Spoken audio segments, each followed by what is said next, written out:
penjara seumur hidup atau pidana penjara,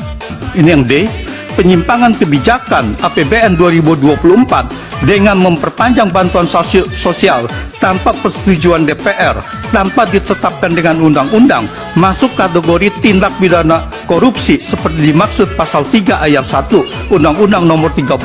Tahun 1099 tentang pemberantasan tindak pidana korupsi yang berbunyi, setiap orang yang dengan tujuan menguntungkan diri sendiri atau orang lain atau suatu korporasi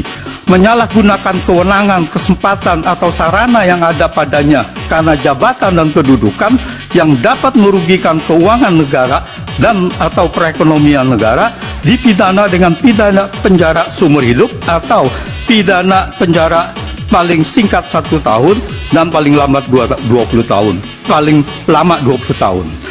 Keputusan Presiden Joko Widodo memperpanjang bantuan sosial sampai Juni 2024 secara sepihak, mengubah APBN 2024 tanpa persetujuan DPR,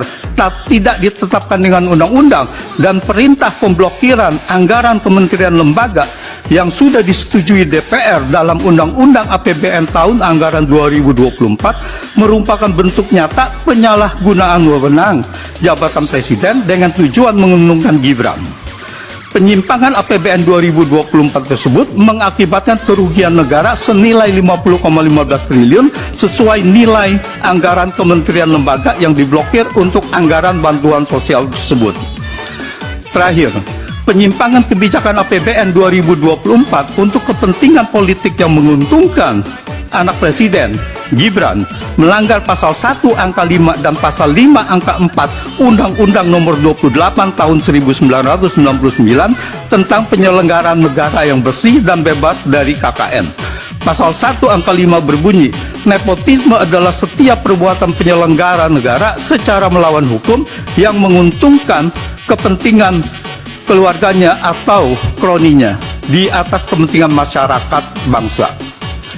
Perpanjangan pemberian bantuan sosial sampai Juni 2024 tanpa persetujuan DPR, tanpa ditetapkan dengan undang-undang, secara nyata merupakan perbuatan melawan hukum. Pemblokiran anggaran di sejumlah kementerian lembaga yang telah ditetapkan dalam Undang-Undang APBN 2024 untuk dialihkan sebagai tambahan anggaran bantuan sosial secara nyata merupakan perbuatan melawan hukum dalam bentuk penyimpangan kebijakan APBN 2024. Pelaksanaan pemberian bantuan sosial sejak Desember 2023 sampai Februari 2024 secara melawan hukum, khususnya dilakukan oleh Presiden Joko Widodo, Menteri Perdagangan Zulkifli Hasan, dan Menko Perekonomian Airlangga Hartarto, terbukti